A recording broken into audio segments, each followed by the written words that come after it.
membaca surah Al-Fatihah, maka di permulaan ayat dalam surah Al-Fatihah itu adalah Alhamdulillahi Rabbil Alamin. Segala puja dan puji hanya milik Allah, Rabb semesta alam. Artinya Allah subhanahu wa ta'ala Rabb bagi seluruh alam yang diciptakannya. Di sana ada alam manusia, di sana ada alam malaikat, di sana ada alam hewan-hewan, binatang-binatang dan semacamnya, termasuk juga di sana ada alam jin. Semua adalah ciptaan Allah subhanahu wa ta'ala. Nah, di antara alam-alam yang diciptakan Allah subhanahu wa ta'ala, ada yang ada hubung kait dengan manusia, seperti alam malaikat. Itu tidak lepas dalam kehidupan mereka dengan manusia, karena Allah subhanahu wa ta'ala menciptakan malaikat itu, salah satu tugasnya adalah untuk menjaga manusia, melindungi manusia, menurunkan wahyu kepada Rasul untuk menjadi hidayah bagi manusia, hadir di majlis-majlis ilmu, hadir di tempat-tempat yang baik yang dilakukan oleh manusia. Lah begitu juga alam jin. Sebagian jin itu juga hidup bersama manusia, sehingga dikatakan oleh Imam Ibnu Abdul Bar rahimahullahu ta'ala ketika menyebutkan tentang pembagian jin menurut ahli kalam, beliau mengatakan bahwa kalimat jin apabila diitlakkan berarti maksudnya adalah jin, makhluk selain daripada manusia. Tetapi kemudian kalau seandainya jin ini hidup bersama manusia, namanya disebut amir, atau jamannya ammar atau awamir. Kalau seandainya dia mengganggu anak-anak, maka disebut arwah. Kalau seandainya dia kemudian jahat dan menentang perintah Allah, maka disebut syaitan. Kalau kejahatannya meningkat, maka disebut marid.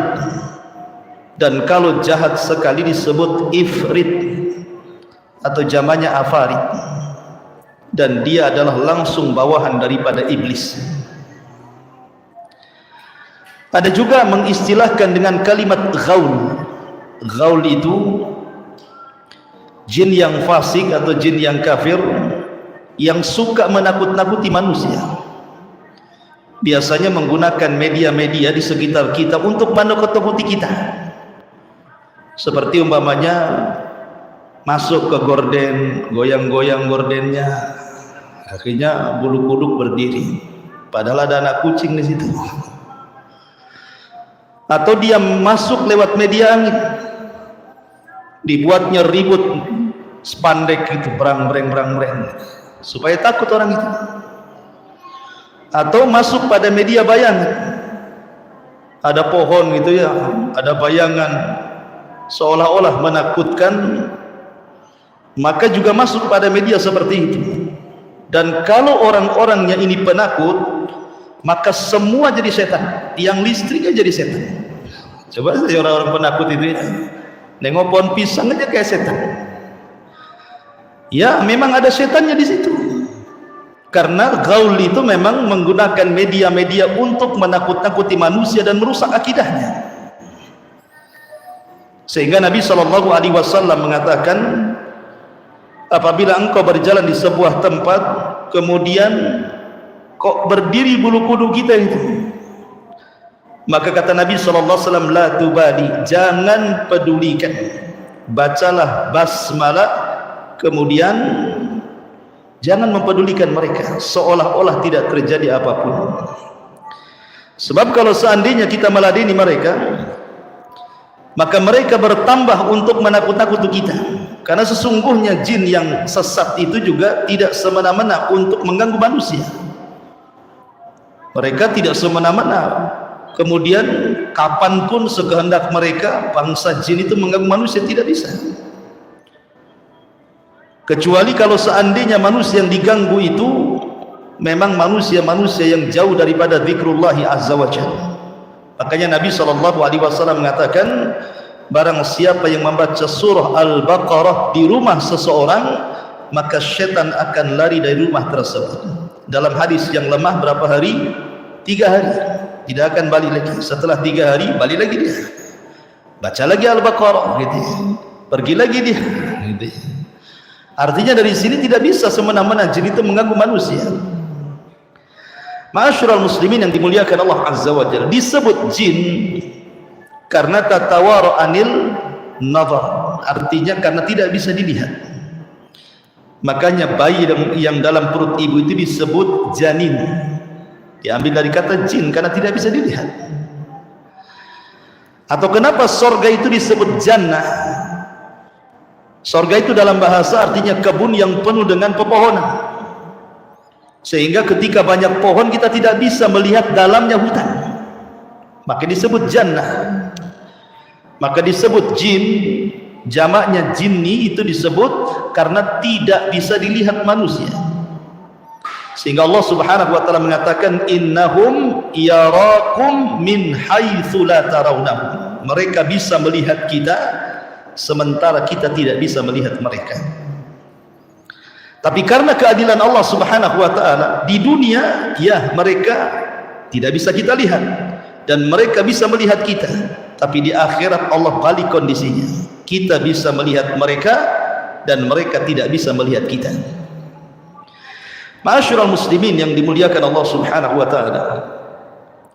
Allah Subhanahu wa taala berfirman di dalam Al-Qur'anul Karim, "Ya ma'syaral jinni wal insi, alam ya'tikum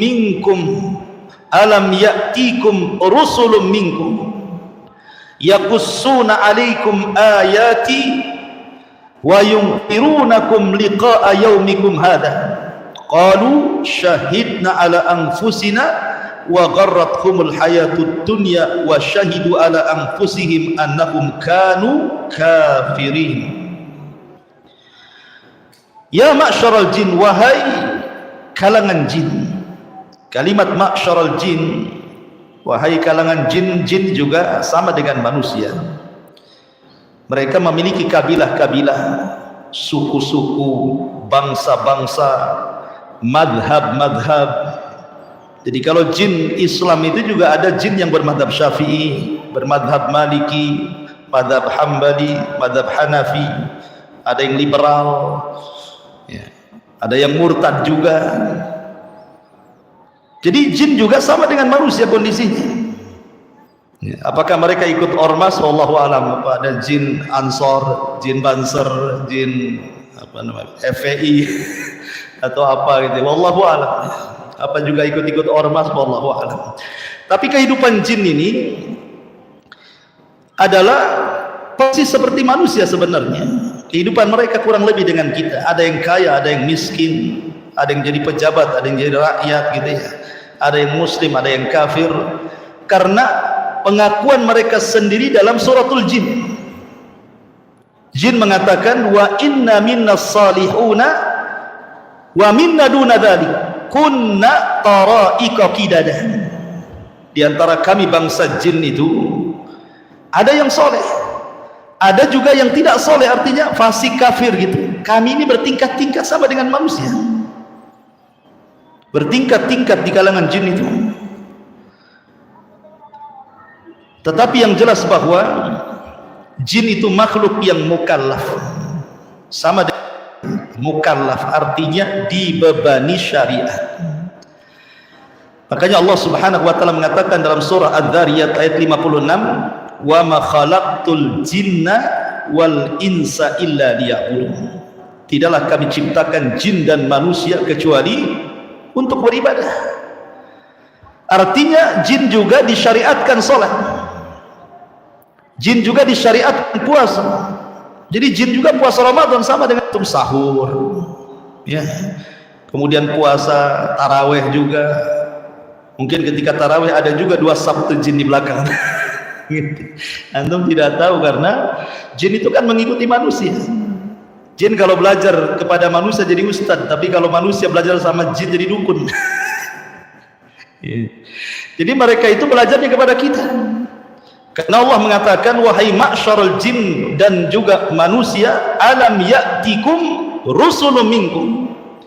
Bukankah telah datang kepada kalian rasul-rasul dari kalian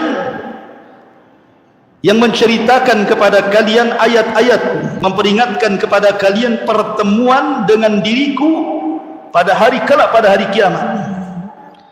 Maka jin-jin mengatakan dan juga manusia, syahidna ala anfusina, ya memang kami diutus kepada kami para utusan. Tetapi sekali lagi, tidak ada nabi, tidak ada rasul dari kalangan jin.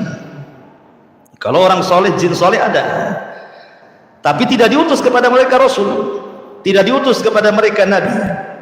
Hanya kemudian mereka jin-jin yang mereka berdakwah saja, para duat. Lalu kemana kiblat mereka? Siapa rasul mereka? Rasul jin itu ikut rasul manusia. Makanya dalam Al-Quran itu ada satu surat langsung namanya suratul jin, menceritakan tentang kisah 7 jin nawasib yang diutus oleh iblis untuk mencari-cari berita kenapa mereka tidak naik ke langit.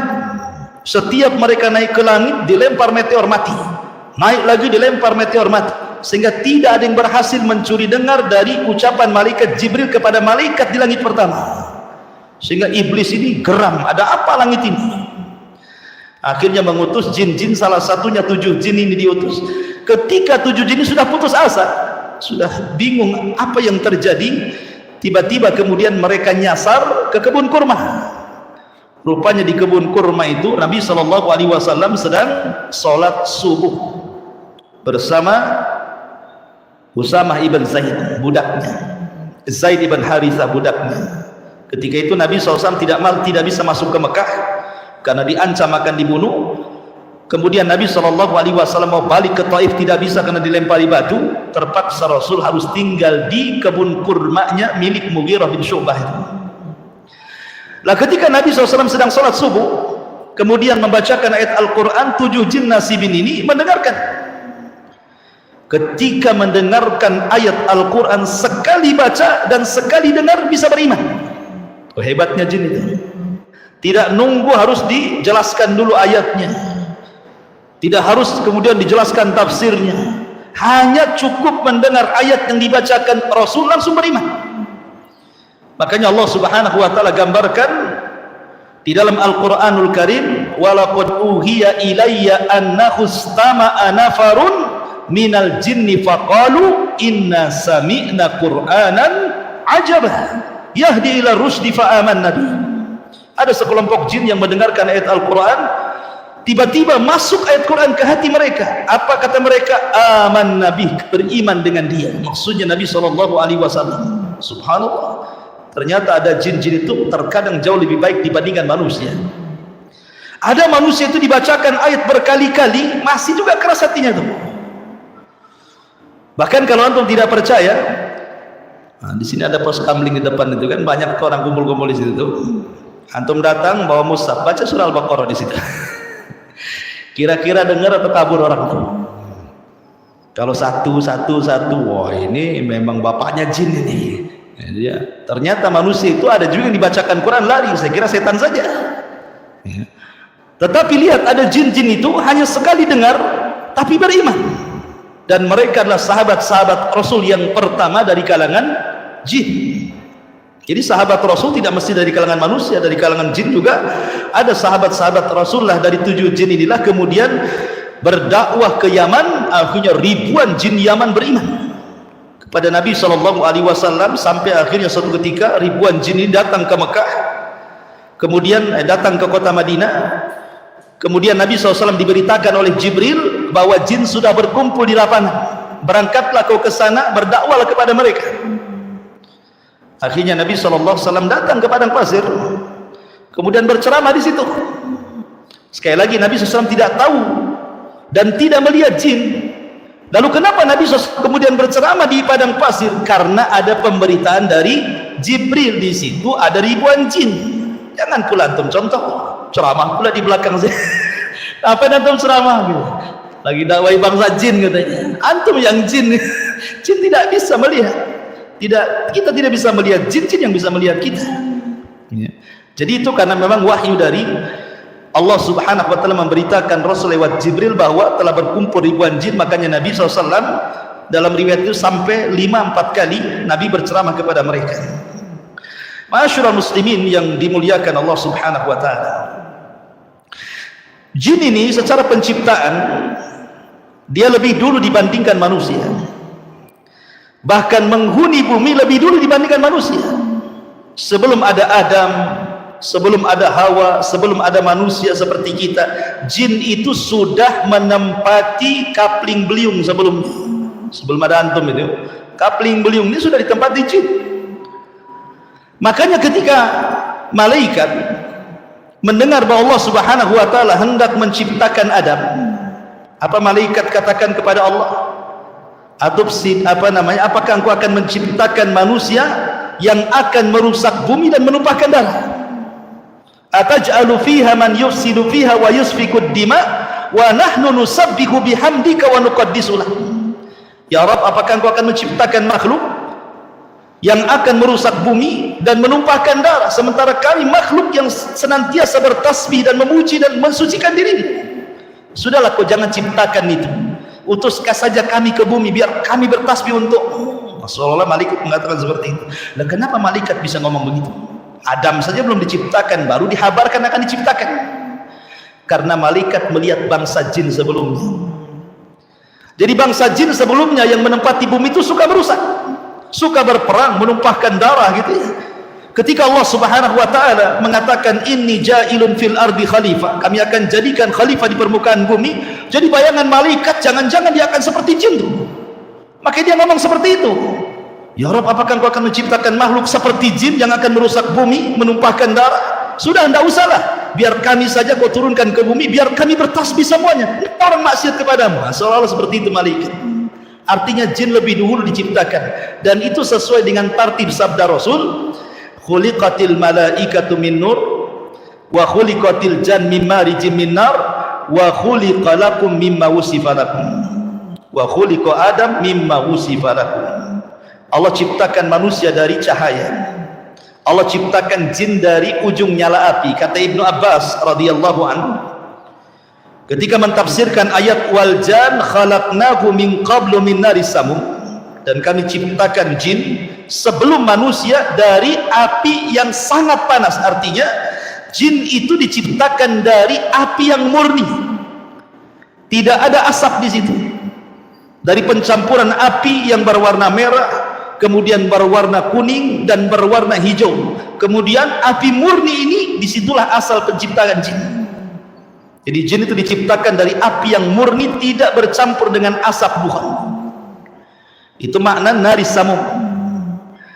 Adapun Nabi Adam diciptakan sebagaimana yang telah disifatkan kepada kalian. Seperti inilah Allah ciptakan keturunan Adam, maksudnya dari tanah. Tetapi ingat, ini asal penciptaan. Artinya bahwa asal penciptaan itu seperti Adam diciptakan dari tanah, anak turunannya bukan dari tanah. Buktinya kalau seandainya dipotong tangan antum, tidak keluar tanah, yang keluar darah lah kan itu ya.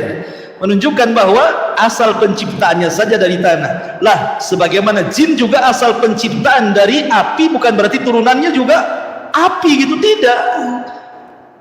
Dalilnya apa? Nabi pernah sholat, dalam sholat diganggu pula sama jin itu. Geram Nabi, akhirnya ditangkap, dicekik sama Nabi sampai keluar liurnya itu, dicekik keluar liurnya.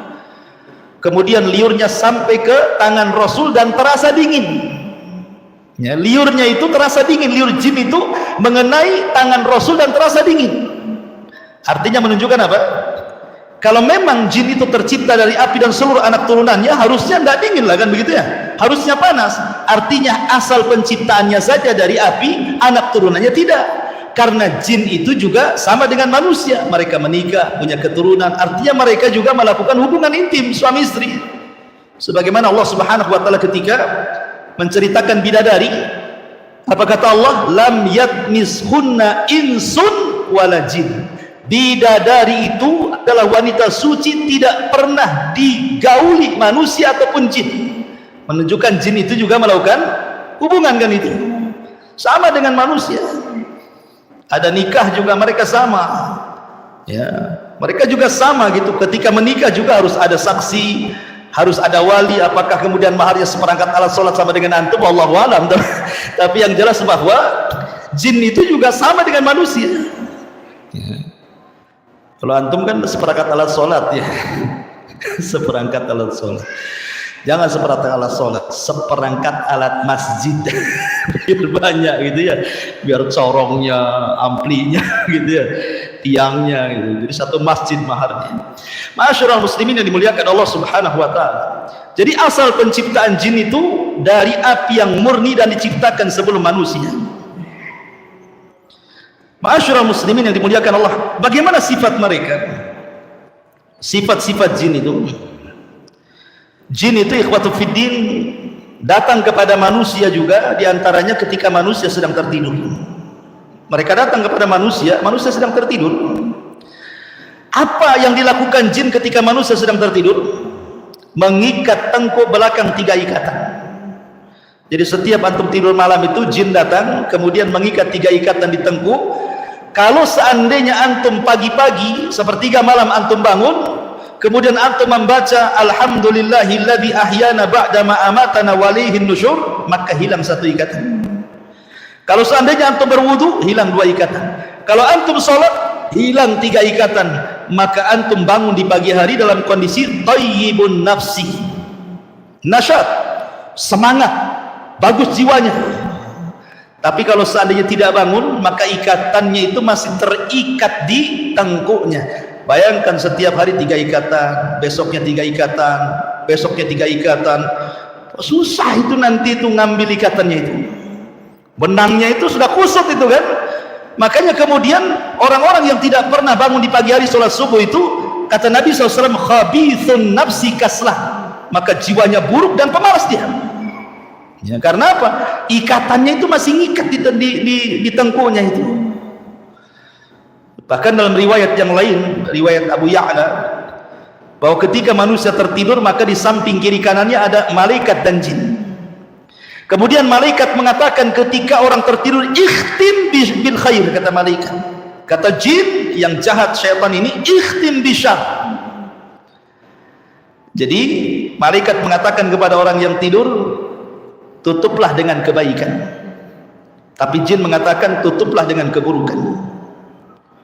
Kemudian ketika terbangun, malaikat akan mengatakan ifta bil khair, mulailah dengan pekerjaan baik. Kemudian syaitan mengatakan ikhtim bisyar, ifta bisyar, bukalah dengan pekerjaan buruk. Jadi manusia itu setiap hari diberikan was-was, diberikan was-was oleh jin supaya kita ini dalam kondisi tidurnya tidak berpahala. Makanya ulama mengatakan ini faedah. Kalau orang pengen tahu, kalau seandainya orang itu tertidur kemudian tidak bangun lagi alias mati, apakah dia di atas husnul khatimah ataukah di atas su'ul khatimah? Itu gampang. Jadi kalau ada orang tidur malam, besoknya kok tak bangun lagi, pindah pula ke Tamiang ya, ke kuburan sana, maka lihat amalan sebelum tidurnya, kata ulama. Kalau amalan sebelum tidurnya dia membaca Quran, amalan tidurnya sebelum tidurnya dia berzikir, dia wudu, dia sholat witir gitu ya, dia membaca doa sebelum tidur, membaca ayat kursi, muawwidhataini dan zikir-zikir yang lainnya, kalaupun Allah Subhanahu wa taala takdirkan antum tidak bangun lagi, dipastikan antum husnul khatimah. Tapi kalau amalan sebelum tidurnya, naudzubillah, kita bermaksiat, tidak berzikir, tidak berwudu, sama sekali tidak ingat Allah Azza wa Jalla, main ngeringkuk di kursi, kemudian ngorok, kemudian terakhir pula itu hari tidur dia tidak bangun lagi, dipastikan sul khatimah. Jadi gampang ya orang melihat husnul khatimah dan sul khatimah itu, lihat sebelum tidurnya. Kenapa kemudian yang menjadi pembahasan tidur? Karena an-naumu akhuhul maut.